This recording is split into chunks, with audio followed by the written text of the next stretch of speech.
En los últimos años, México ha creado instituciones y aprobado leyes para defender los derechos humanos de nosotras las mujeres en nuestro país y para garantizarles una vida sin violencia. Sin embargo, Amnistía Internacional declaró en días recientes que la aplicación efectiva de estas leyes no se lleva a cabo, y esto hace que las mujeres mexicanas sigan sufriendo discriminación y violencia. Para hablarnos acerca de este tema, me acompaña en el estudio Daniel Zapico, coordinador de movilización e impacto de Amnistía Internacional. Bienvenido a Agenda Mujer, Daniel, ¿cómo estás? Muchas gracias por la invitación, muy contento de estar aquí. Qué bueno.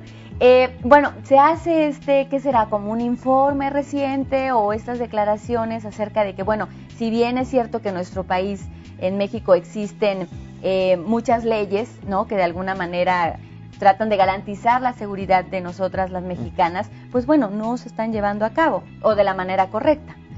Hemos presentado este informe porque en estas semanas México tiene que presentar a su vez un informe ante las Naciones Unidas sobre el cumplimiento de un acuerdo internacional para eliminar todas las formas de discriminación contra la mujer. México ya había presentado un informe anteriormente y las Naciones Unidas habían emitido en 2006 una serie de recomendaciones y ahora se evalúa si México está cumpliendo o no estas recomendaciones. Ajá. Y desde Amnistía Internacional y desde otras muchas organizaciones hemos presentado informes mostrando la realidad de la situación de las mujeres en México y mostrando que, a pesar de que han pasado 6 años, la gran mayoría de esas recomendaciones de Naciones Unidas hacia México siguen sin cumplirse y que la situación de las mujeres en México sigue siendo una situación muy difícil en muchos ámbitos, como la violencia sexual, los asesinatos o la salud materno-infantil. Claro. Ahora ha pasado algo curioso con las personas que son activistas. En el caso de las mujeres que se están dedicando al activismo, o por ejemplo también las periodistas, ¿no?, que están sufriendo un acoso y también hay asesinatos y hay violencia y esto no termina, al contrario, va creciendo. Inclusive en México, ya se habla de los feminicidios, ¿no? Ya es un término que se da a los asesinatos de mujeres. Sí, este es un fenómeno que no es nuevo. En los últimos meses lo hemos visto, además, con muchísima saña en muchos de estos casos. Tal vez el caso más conocido sea el de Norma Andrade. Ella es la madre de una de las chicas que fue asesinada en Ciudad Juárez y desde entonces inició una lucha para pedir justicia para su hija y para evitar nuevos asesinatos de mujeres en Ciudad Juárez.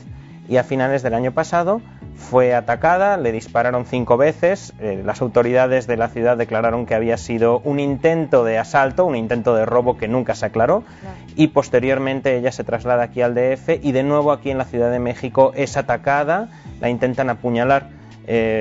Vemos que hay un patrón de ataques contra ella y no es exclusivo de su caso, son muchas otras las mujeres activistas, especialmente las que están denunciando situaciones de violencia, que sufren en propia carne estas situaciones que están denunciando, y lo que vemos es que no hay ni medidas para protegerlas, porque obviamente se sabía que muchas de estas mujeres activistas estaban siendo amenazadas, o incluso periodistas también, ni tampoco justicia. Hay una absoluta o casi absoluta impunidad en los ataques contra las activistas defensoras de derechos humanos y las periodistas. Ok. En el caso de la activista Norma Andrade, ya la tuvimos aquí en el programa y tuvimos la oportunidad de platicar con ella sobre su asociación y demás, pero ella tenía seguridad, es decir, por parte de gobierno la estaban de alguna manera cuidando, custodiando, y aún así se sigue viendo un intento de violencia contra ella. Entonces, ¿qué pasa con las leyes? ¿Qué pasa con el gobierno? ¿No está defendiendo bien a sus mujeres? ¿Cuál es el problema? Vemos que las leyes no se están cumpliendo en muchos casos.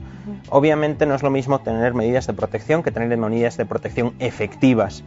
Y al final las medidas de protección son insuficientes si lo que obtenemos es impunidad. Porque al final, si los que están perpetrando los ataques continúan en la calle, continúan en libertad y con total capacidad de volver a perpetrar estos ataques contra las mismas personas o contra otras, casi seguro vamos a tener repetición, vamos a tener nuevos ataques. Luego, mientras no haya esta persecución contra los responsables, vamos a seguir asistiendo a ataques de este tipo con casi total seguridad.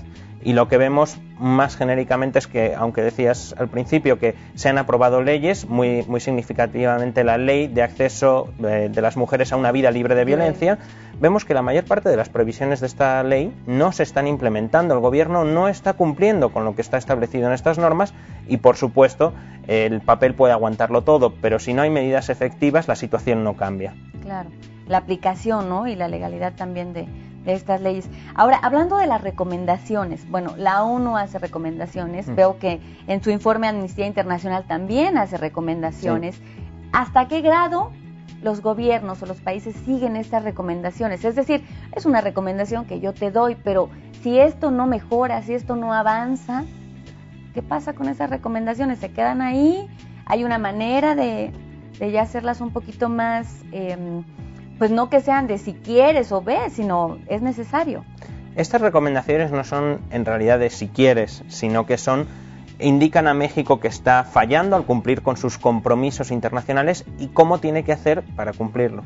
Pero para nosotros en Amnistía Internacional no se trata de cumplir con obligaciones internacionales de México, se trata de que México tiene que cumplir con sus mujeres, no se trata de que México tenga que cumplir frente al resto de los países del mundo, que tiene que hacerlo, sino que al final tiene que cumplir con las mujeres y niñas de México, que son las que están sufriendo en muchas partes de la República situaciones de violencia y de discriminación. Para nosotros estas recomendaciones, para Amnistía Internacional y para otras organizaciones, son una herramienta. Podemos agarrarlas, tomarlas y exigir al gobierno mexicano que cumpla. Para esto va a ser muy necesaria la movilización social, va a ser muy necesario que no simplemente veamos otro papel más, otro informe más, sino que la sociedad civil y especialmente las mujeres y las niñas de México agarren estas recomendaciones y exijan a las autoridades que cumplan. Es una herramienta que tenemos y que tenemos que aprovechar. Entonces, como ciudadanas y como mujeres, nosotras también tenemos que alzar la voz y exigir a las autoridades, bueno, que haya esa protección, ¿no? Esos derechos, esa igualdad. También. Efectivamente, sin la movilización ciudadana no se darían la mayor parte de los cambios que se han visto en materia de derechos humanos, no solo en México, sino en todo el mundo. Así que una mayor movilización, una mayor participación es la mejor garantía de lograr que estas recomendaciones no se queden en un si quieres, como decías, sino que realmente sean cambios en las vidas de las mujeres. Excelente, Daniel. Por último, ¿algo que quieras agregar? Simplemente animar a la gente a mantenerse informada, a actuar, porque al final muchas veces es difícil ver que nuestras acciones transforman, claro. Pero lo vemos, nuestras acciones son capaces de transformar México y podemos hacerlo entre todas y todos. Excelente, muchísimas gracias, Daniel. Muchas La información gracias. Apareció en sus pantallas, la página de internet.